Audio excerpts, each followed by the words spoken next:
And we're back after all this time. Kind of. Not really. Sort of. Anyway, Cone's here with a soft relaunch of Guitarings. If you've not seen this channel, my name's John Koneski. I've been working with Tenacious D since 2006. Been working with Kyle since 2003. And if you like what you see here, consider liking and subscribing. I also have a channel called Cone Zone, linked down below, that you can check out. Anyway, here are my top 5 favorite Tenacious D guitar moments in no particular order. All right, so for the first one, I'm going to go a little bit out of left field, and I'm picking Karate. There's this really cool little guitar moment that always jumped out at me on that song. Really progressive sounding and seemingly complicated when it works the way it works with the vocal melody. And it's this part.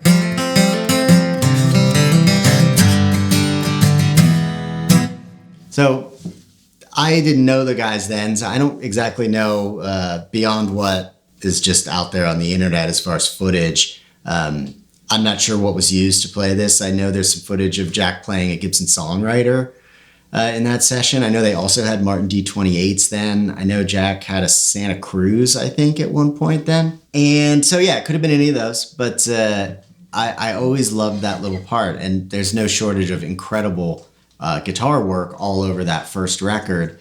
But I feel like a lot of the main stuff's been covered. So I wanted to share my favorite little nugget of guitar from that record, and it is Karate. So the part is this, slow.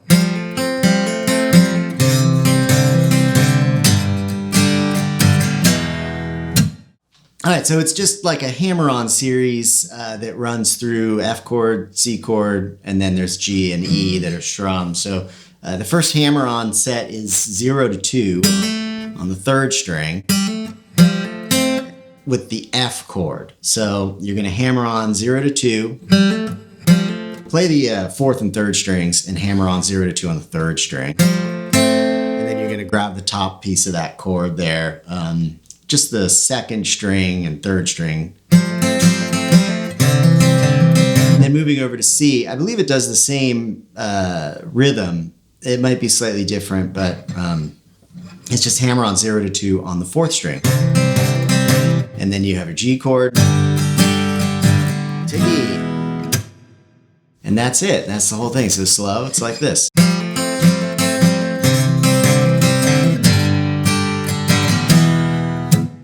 And there it is. Okay, so for number 2, how could I not include the metal from Pick of Destiny? This is not the guitar that the metal was recorded on. It did not exist at the time. The metal was probably recorded on either a black Les Paul Standard that belonged to Kyle or that Paul Reed Smith behind me. Those 2 guitars are primarily what we used on that record. There might be some other things too, but I don't recall. I wish I knew the signal chain. I wish I knew where the tone came from. I kind of know where the end part is, how we got the sound for the end part. But anyway, after the movie came out and the record came out, I wrote BC Rich, and they offered me a little endorsement deal, gave me a couple of Mockingbirds because I wanted to use those on the Pick of Destiny tour. So when the guys took me on my first awesome Tenacious D tour, those are the guitars I used. Towards the end of that touring cycle, they built me this guitar, which was so awesome. And I got to pick everything I wanted about it, and I had them put the cool vintage R logo on it there. So that's the story of this guitar, and the Mockingbird to me will always be the Pick of Destiny era touring guitar that I used. The song is in standard tuning on the record up until the end when it switches to drop D because it was built in pieces. Live, it's played in drop D, but the real way to play it is in E, and it's not a super heavy overdrive. It's kind of more of a vintage chunk sound, so it goes like this.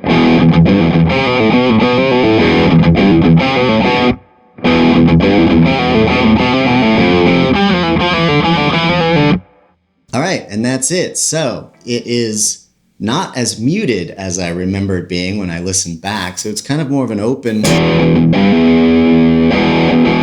So you have an E power chord, and then a couple chunks down. Pull off that 3rd fret, 3 to 0. and then come down for a little chunk after that. So.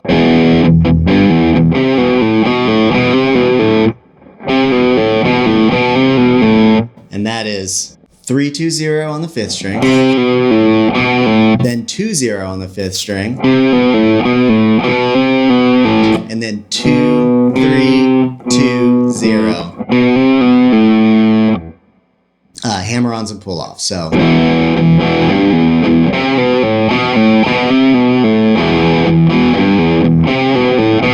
Same idea, but just comes to a stop there on that 2nd fret of the 5th string. Then back to the first part of the riff. All right, so then it goes down to this F shape, which is 1st fret of the 6th string, 3rd fret of the 5th string, 5th fret of the 4th string. Bit of a stretch there. And then we're going to pull off 5, 3, 2 on the 4th string. And then 3-2-0. And then 2-0. And then 2, hammer onto 3, pull off to 2, and then pull off to open. So the riff goes like this, slow.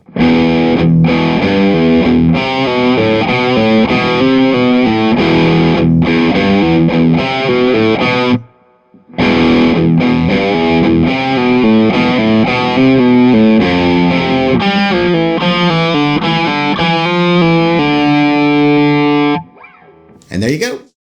All right, so for number 3, I've chosen Deth Starr, specifically the little guitar breakdown in the middle of it, which I was always so stoked on.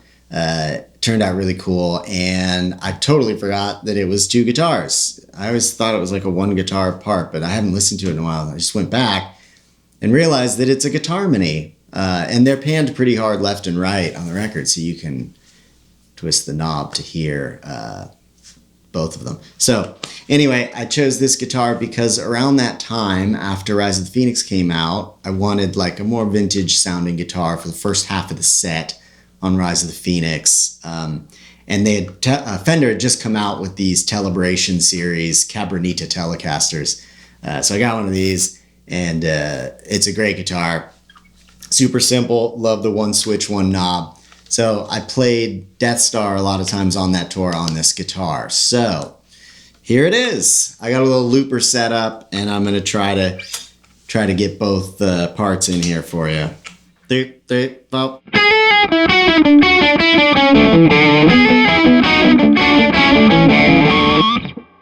Okay, so first thing is this pull off. We're gonna go 9, 10, 9 on the 2nd string. And then we're going to kind of switch positions here and use our 3rd finger to hit that 9th fret of the 3rd string. And then we're going to play the 7th fret of the 2nd string. So. And then 9, 7 on the 3rd string. And then switch again, switch positions again. 3rd finger playing the 7th fret of the 2nd.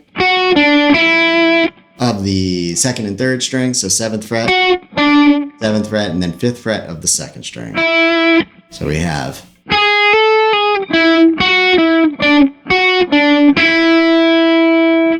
then 7th fret of the 3rd string, 6th fret of the 3rd string, 7th fret of the 4th, 7th fret of the 5th, and then 5th fret of the 5th string.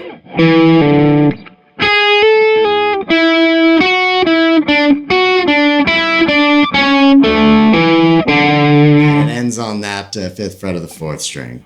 Slowly.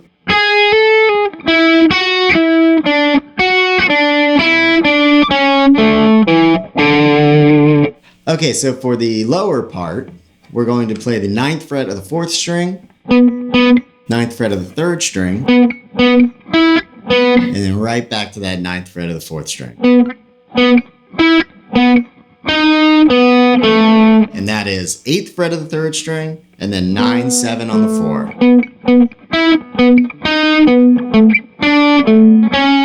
And then we're shifting positions down 7th fret of the 3rd string, 7th fret of the 4th string, 6th fret of the 3rd string.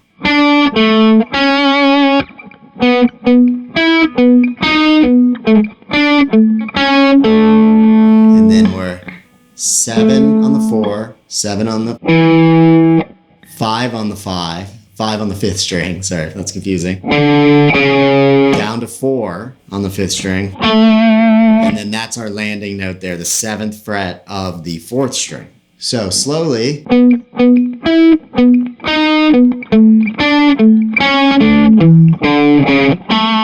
Now the last time through, that's where that pinch harmonic comes in. And then there you go. So those are the two parts. And again, together they sound like this.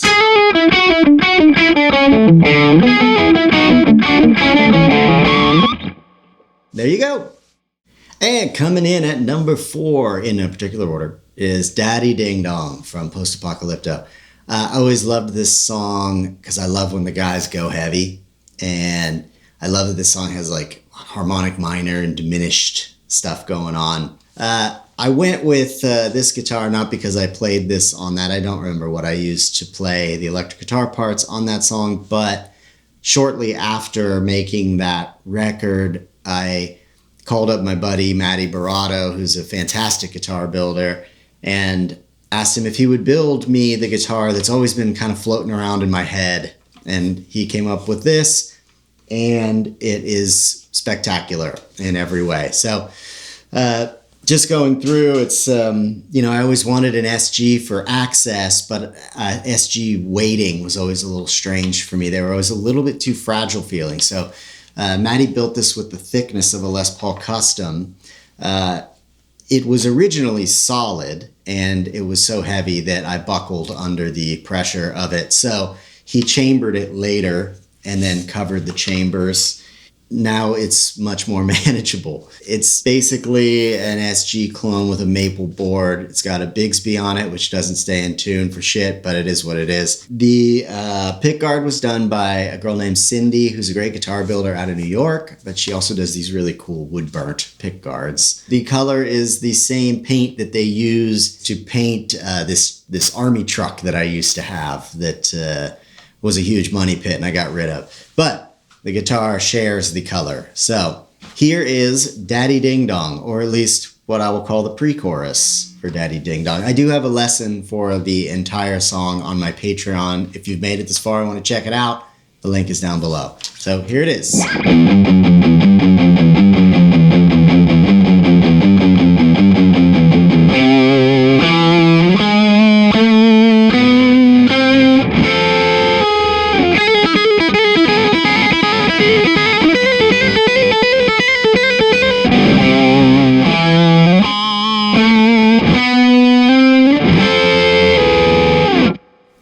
So it starts with this cool repeating riff, and it's chromatic. So it's open, 3rd fret, 2nd fret, 1st fret.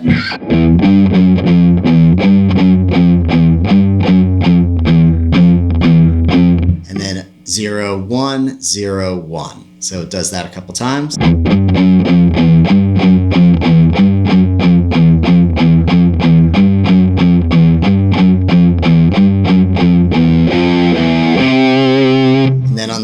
Time through before it changes, it hops up here to the 3rd fret of the 5th string. And then that's 2nd fret of the 4th string, up to the 6th fret of the 4th string, and then the 7th fret of the 4th string. And then 4th fret of the 3rd string, 5th fret of the 3rd string. So we have...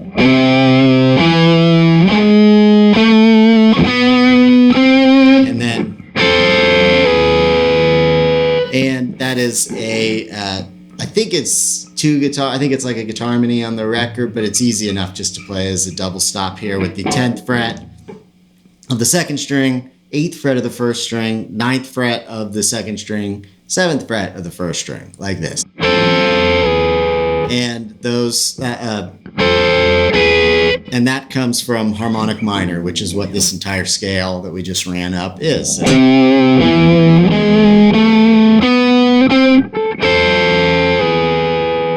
And then comes the pull-off series. So it is 4/5 on the first string. Again, that's from the harmonic minor scale here. So we have, and it's pull-off 4 to 5 to 4, 5 on the second string.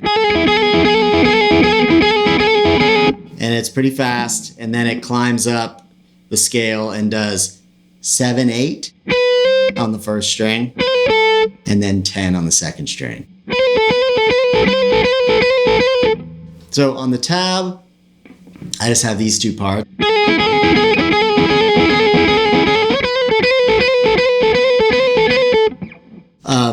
You could use a harmonizer. I do sometimes use my TC Electronics Quintessence for this kind of stuff. It works incredibly well, and it has a non-latching switch option, which is super easy. So you could do it like, I just have this set to E minor because it doesn't do harmonic minor, but go like this. So.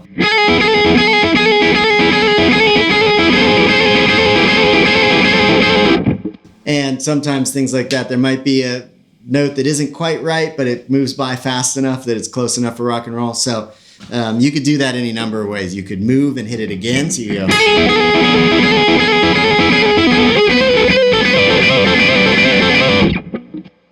Which is kind of closer to the record, I think, that way. So then it just goes back to the harmonic minor part, climb up.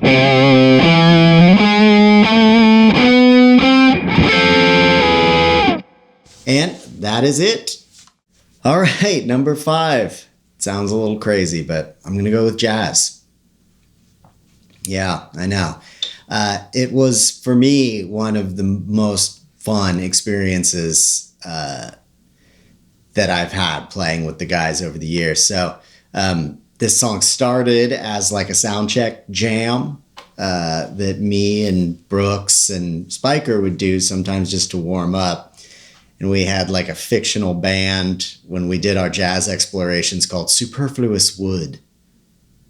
And that title came from somebody making a comment on all of the extra wood you see on a Gibson Explorer.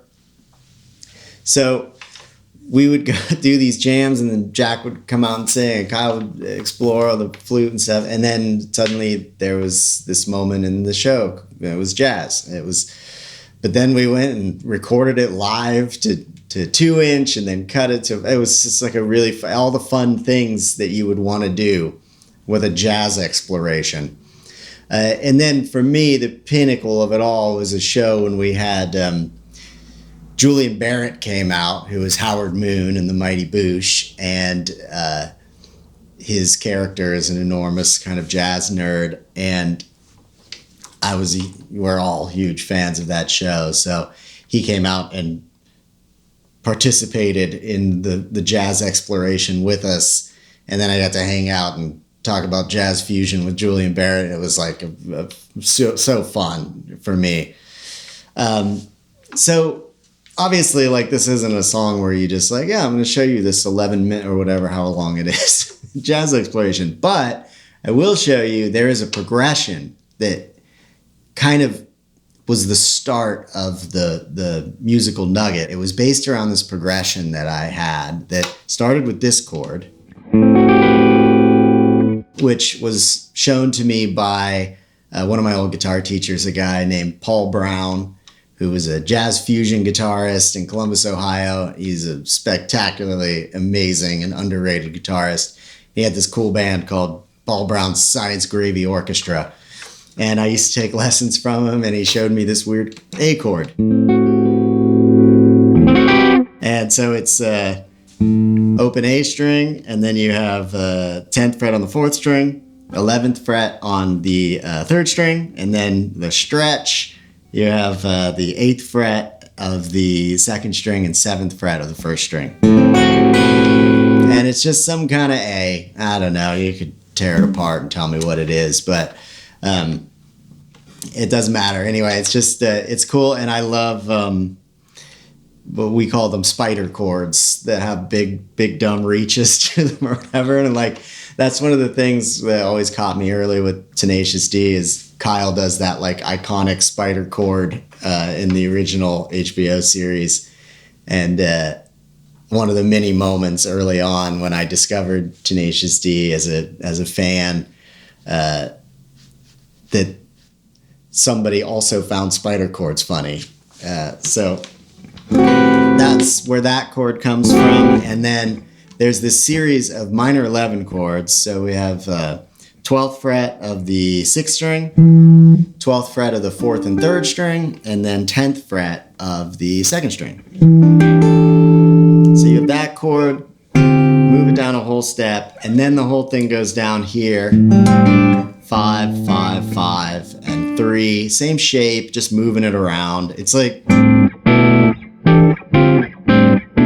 it's kind of me sort of faking some kind of advanced, like, you know, fusion progression or whatever, which don't really know what I'm doing, but it kind of sounded advanced, I guess. So, and then we have these, this is a sharp 9, sharp 5, so minor 7, sharp 9, sharp 5 chord. So, the 3rd fret of the 5th string, 1st fret of the 4th string, 3rd fret of the 3rd string, and then you have 4 and 4 on the 2nd and 1st strings. So the first one is a minor 7, sharp 9, sharp 5. That's a C in the bass. Then it goes up to D. This one, same shape, except the first finger moves up a half step. So you have a dominant 7, sharp 9, sharp 5, and that is where the progression. And you hear a bunch of those scattered about jazz because that is my version of faking a jazz exploration on guitar. This was the guitar that I used on jazz. I know this because there's video of it. Liam Lynch shot a really cool and hilarious little featurette of us recording it. Duesenberg gave us this guitar when Kyle Gassband did the Duesenberg NAMM party, the music trade show. And it's an incredible, incredible guitar. I've used it a ton live and in the studio. And so, yeah, this is the jazz, Tenacious D jazz guitar. And that was jazz. All right, guys, thanks a lot for sticking around to the end of the video, and thanks so much for all the support through the years. I probably get more comments about guitarings from people than just about anything else I'm up to, so I really want to try to bring this channel back to life if I can, and hopefully get Cage back on here soon too. And just a reminder, I've got tons of stuff linked down below that you can check out, just other stuff that I'm up to. And feel free to leave a comment, like and subscribe, all that fun stuff. I'd love to know what you guys think, what kind of stuff you'd like to see on the channel moving forward. And hopefully I can make it happen. So again, thank you guys so much. I really appreciate it, and I'll see you soon.